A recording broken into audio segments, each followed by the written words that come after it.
નમસ્કાર. ચેસ શીખો ગુજરાતીમાં આપ સૌનું હાર્દિક સ્વાગત છે. આપણે ચેસબોર્ડ પરિચય, એના તમામ પીસનો પરિચય, એની પોતાના ઘર એટલે કે એનું સ્થાન છે એના વિશે પરિચય કેળવ્યો. ત્યારબાદ આજે આપણે દરેક પીસ કઈ રીતે ચાલે છે, મતલબ કે કોની કેટલી તાકાત છે, કોણ શું કરી શકે એ વાતો કરીશું. એ પહેલાં આપણે સૌ થોડીક ખોટી માન્યતાઓ વિશે વાત કરીએ કે જનરલી ચેસ કે ભાઈ આ તને ના આવડે, આ તો બહુ અઘરી ગેમ. આ બધી માન્યતાઓ બિલકુલ ખોટી છે. આપણે સૌ કોઈ પણ ઉંમરે ચેસ શીખી શકીએ છીએ. ઘણા લોકો એવું માને છે કે ભાઈ આટલી ઉંમર થઈ ગઈ તો હવે ચેસ ના આવડે અને આ તો મગજમારીની ગેમ છે યાર, આ કંઈ કરીએ. પણ એવું કશું હોતું નથી. ચેસ એ સુંદર મજાની મગજના વિકાસ માટેની, તમારા બુદ્ધિ વધારવા માટેની સુંદર મજાની ગેમ છે. બીજું, ચેસ રમે એટલે કે છે આ તો બધા કેવા આટાકૂટીવાળા લોકોનું કામ, કે ચેસ એટલે રાજનીતિવાળાઓનું કામ, શતરંજ કે જેને આટીગુટીવાળા કામ કરવા છે એ લોકોની ગેમ છે. તો એ પણ માન્યતા ખોટી છે. આજે ચેસ વિશ્વમાં ખૂબ આગળ વધી રહી છે. એમાં આપણું ભારત એ ચેસ બાબતે ખૂબ જ આગળ વધી રહ્યું છે. હમણાં જ તમે એશિયાડની અંદર જોયું કે આપણે 4 ગોલ્ડ મેડલ લાવ્યા છીએ. તો ચેસ એક કરિયર છે. ભવિષ્ય માટે ચેસ તમને ખૂબ જ ઉપયોગમાં આવશે. તો ચાલો આપણે આગળ શીખીએ. તો ચેસની અંદર તમે જે બધા જ કી જોયા, આપણે બધાને ગોઠવ્યા: હાથી, ઘોડો, ઊંટ, રાણી, રાજા. તો આ બધા જે છે એ દરેકની પોતાની અલગ અલગ તાકાત હોય છે. જેમ સૂર્ય એનું કામ કરે છે, ચંદ્ર એનું કામ કરે છે, અન્ય ગ્રહો કામ કરે છે, એ રીતે અહીંયા દરેક કી પોતાનું અલગ અલગ કામ કરે છે. અને તમને ખબર જ છે કે આ તો રણ મેદાન છે ભાઈ, અહીંયા યુદ્ધ કરવાનું છે. તો દરેક ભાલો ભાલાનું કામ કરતો હશે, તીર તીરનું કામ કરતું હશે. તો એ રીતે આ દરેક જે કી છે એ કઈ રીતે ચાલે, એ બાળકોને કેટલી ખોટી માન્યતાઓ હોય છે, જે આજે આપણે બધી ખોટી માન્યતાઓને ક્લિયર કરીએ અને ચેસ રમતી વખતે દરેક કીનો શું ઉપયોગ છે એના વિશે આગળ વધીએ. સૌપ્રથમ આપણે જોઈએ હાથી. હાથી આપણને સૌને ખબર છે એ કદાવર પ્રાણી છે. હાથી હંમેશા સીધો ચાલે એવું તમે બધાએ સાંભળ્યું છે. ધારો કે હાથી અહીંયા છે તો હાથી આમ સીધો જઈ શકે, વચ્ચે એને કોઈ અડચણ હોવી જોઈએ નહીં. જો વચ્ચે કોઈ હોય તો એ ત્યાં અટકી જશે.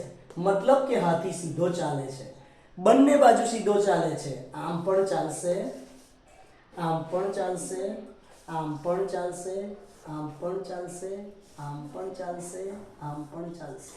મતલબ આ હાથીની ચાલ છે. એની સામે ગમે તે હશે વિરોધી ટીમનું જે પણ કી હશે, એ પેંદુ હોય, સામેનો હાથી હોય, ઘોડો હોય, ગમે તેને એ આપી શકે, મતલબ કે એને મારી શકે. ત્યારબાદ બીજો છે ઘોડો. ઘોડાની તાકાત અદ્ભુત છે અને મારા મતે આ ઘોડો સૌથી તાકાતવાન પ્રાણી અહીંયા છે એવું કહી શકાય.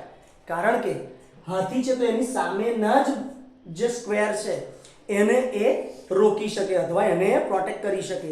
જ્યારે ઘોડો એ હંમેશા એલ આકારમાં ચાલે છે. જનરલી બાળકો એવું બોલે કે અઢી સ્ટેપ ચાલે છે. તો આપણે ઘોડાને જોઈએ તો 1, 2 અને અઢી. જો આ એક એલ થાય છે તો ઘોડો આમ આવી શકે. હવે આ ઘોડાના સ્થાને છે તો આ ઘોડો ક્યાં જઈ શકે? તો આ ઘોડો 1, 2, અઢી એટલે કે આ એલ તો અહીં જઈ શકે. 1, 2, અઢી, સોરી 1, 2, અઢી અહીંયા જઈ શકે. 1, 2, અઢી અહીંયા જઈ શકે. મતલબ 1, 2,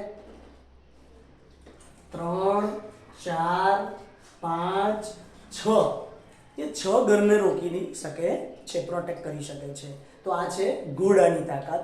તમે તમારા ચેસબોર્ડ સાથે બેસો, આ વિડીયો જોતા તમે પણ ઘોડાને મૂકી અને સરસ મજાની એક્ટિવિટી કરી શકો. જે એક્ટિવિટી કેવી છે કે આપણે સૌ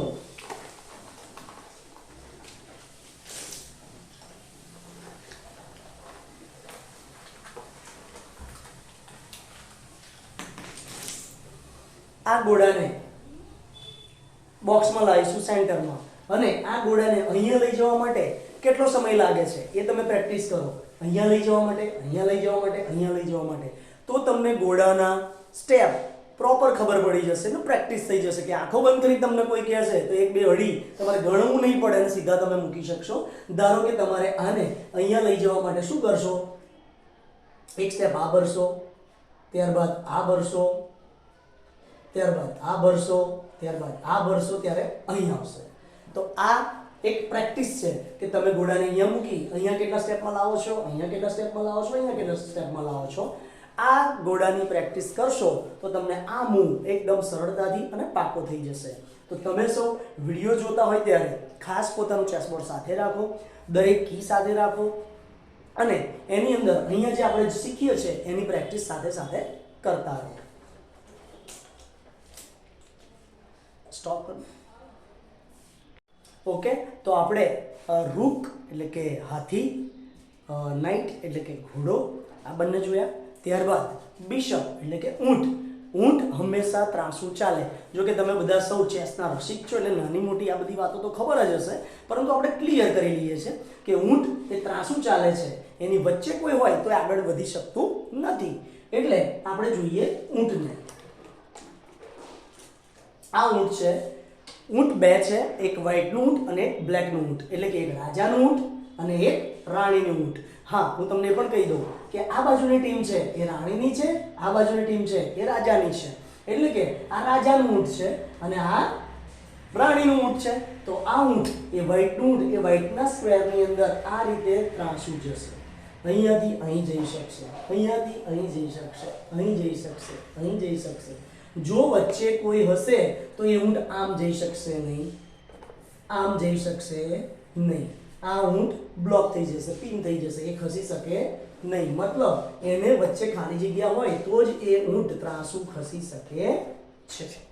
ઓકે, તો આ થઈ ઊંટની ચાલ. તમે સૌ તમારા કીબોર્ડમાં તમારા ચેસબોર્ડની અંદર ઊંટ કેમ ચાલે છે એની પણ પ્રેક્ટિસ કરતા રહેશો. ત્યારબાદ આવે છે રાણી. ભાઈ રાજા અને એની રાણી, તો રાણીની તાકાત હંમેશા વધારે જ હોય એ આપણને સૌને ખબર છે, કારણ કે રાજા એ રાણીનું બધું માનતો હોય છે. એટલે અહીં આગળ જે રાણી છે એ ખૂબ જ તાકાતવાન છે. તો એ રાણીની તાકાત આપણે જોઈએ તો રાણી પોતે કોઈ પણ દિશામાં ગમે તેટલા ફાવે એટલા સ્ટેપ ખસી શકે છે. ધારો કે રાણીને અહીંયાથી અહીં આવવું છે તોય જઈ શકે, અહીંયાથી અહીં આવવું છે તોય જઈ શકે, અહીંયાથી અહીંયા આવવું છે તો પણ જઈ શકે. બધી જ જગ્યા પર આ રાણી ખસી શકે છે. એને પણ શરત એટલી કે એની વચ્ચે જ્યાં સુધી કોઈ હોય ત્યાં સુધી એ રાણી હલી શકતી નથી. રાણીને અહીંયા અત્યારે પિન થયેલી છે, અત્યારે રાણી ખસી શકતી નથી. જો એને અહીંયા જગ્યા મળે તો રાણી આમ પણ આવી શકે, આમ પણ જઈ શકે, આમ જઈ શકે. એ ફાવે એટલા મૂવ કરી શકે છે. એટલે કે રાણી એ સૌથી તાકાતવાન કી કહી શકાય. ઓકે, ત્યારબાદ રહી વાત રાજાની. રાજા એટલે રાજા, તો રાજાનો પાવર હોય જ, પરંતુ આ રાજાની મર્યાદાઓ એવી છે જેને આપણે જોઈશું કે રાજા હંમેશા એક જ સ્ટેપ ખસી શકે છે. રાજા એક જ સ્ટેપ ખસી શકે છે અને એક જ વખત બે સ્ટેપ ખસે છે. એને કહેવામાં આવે છે કેસલ. જે કેસલ કરતી વેળાએ રાજા 1 અને 2 આ રીતે સ્ટેપ ખસે છે અને હાથી આ રીતે આ બાજુ આવે છે. આપણે કેસલ માટે કેસલનું મહત્વ શું છે અને શા માટે કરવામાં આવે છે એનો એક સ્પેશિયલ વિડીયો બનાવવાના છીએ, એટલે અત્યારે વધારે એની ચર્ચા કરતા નથી. મતલબ રાજા ગમે તે સ્થાન પર છે, એ ગમે તેને મારી શકે છે, પણ એ એક જ સ્ટેપ ખસીને મારી શકે છે. અહીંયાથી આમ જાય, આમ જાય, આમ જાય, આમ જાય, આમ જાય, એક સ્ટેપ ખસશે. રાજા વિશેની માન્યતા તો ઘણા બધા બાળકો એવું જ માને છે કે રાજાને જ્યાં સુધી ચેક ના પડે ત્યાં સુધી કે છે ખસી શકે નહીં. એ માન્યતા ખોટી છે. શા માટે ખોટી છે અને કેમ લોકો કહે છે એ પણ આપણે આપણા કેસલવાળા વિડીયોની અંદર વાત કરીશું. બાકી હાલ આપણે એક નિયમ યાદ રાખો કે રાજા ગમે ત્યારે ખસી શકે છે, એને ચેક મળ્યો હોય કે ના મળ્યો હોય, પણ રાજા ખસી શકે છે. ત્યારબાદ સૌથી મોટી સંખ્યામાં જે છે એને આપણે કોણ એટલે કે સૈનિક પેદું કહીએ છીએ. તો આ પેદુની તાકાત શું છે અને કેમનું કામ કરે છે એ આપણે જોઈએ. તો બંને ટીમ પાસે બધાને ખબર છે 8-8 સૈનિક છે. તો સૌપ્રથમ હંમેશા પહેલી ચાલ સૈનિકની જ હોય, એટલે કે સૈનિકની જ મોટા ભાગે થતી હોય છે. બાકી ઘોડો પણ એની ચાલ ચાલી શકે છે કારણ કે એ જમ્પ કરી શકે છે.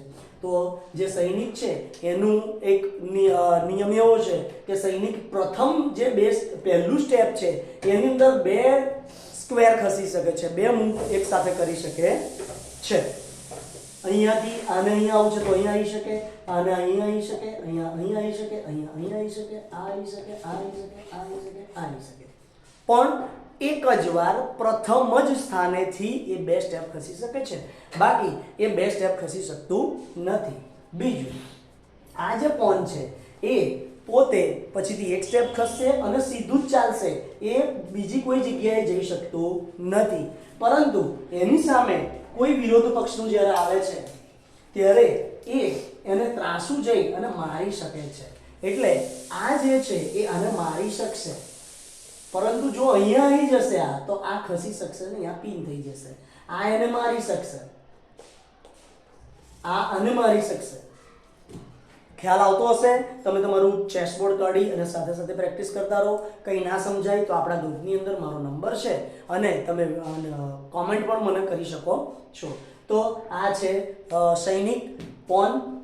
એની બીજી એક ખાસિયત એવી છે કે એ લડાઈ કરતું કરતું આગળ સામે પક્ષમાં જો પ્રથમ હરોળમાં પહોંચી જાય છે તો એ પોતાને જે બનવું છે, એટલે કે રાજા સિવાય જે બનવું એ બની શકાય એવું આપણે સાંભળીએ છીએ, પણ જનરલી આપણે એને રાણી જ બનાવે છે. તો અહીંયા જે સામે પહોંચશે ત્યારે રાણી બની જાય છે.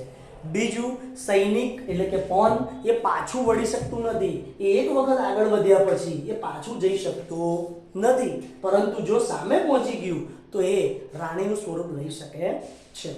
તો આ થઈ પોનની વાત. એની બીજી કેટલાય નિયમો એવા છે જેને આપણે ડિટેલમાં જોવાના છે, પરંતુ આપણે હાલ બેઝિક ચેસનો આ પરિચય ચાલી રહ્યો છે.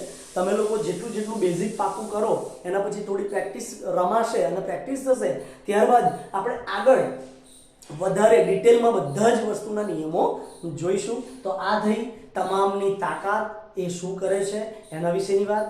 આપણે હજી આગળ ઘણા બધા નિયમો અને એના વિશેના વિડીયો જોવાના છે. આ વિડીયોમાં બસ આટલું જ. તમે તો આ ચેનલને સબસ્ક્રાઇબ કરી દીધી છે, ચેસ શીખી રહ્યા છો, તો તમારા સગાવાલાના બાળકો, તમારી સ્કૂલમાં ભણતા ફ્રેન્ડ્સ, તમારા ટીચર્સ બધાને કહેજો કે આપણી આ ચેનલ દ્વારા દેશી ભાષામાં, શુદ્ધ ગુજરાતી ભાષામાં અને હસતા હસતા પણ આપણે આગળ એક ચેસના ચેપ્ટર પણ લેવાના છે. તો સૌ આપણી સાથે જોડાય અને આ ચેનલને લાઈક અને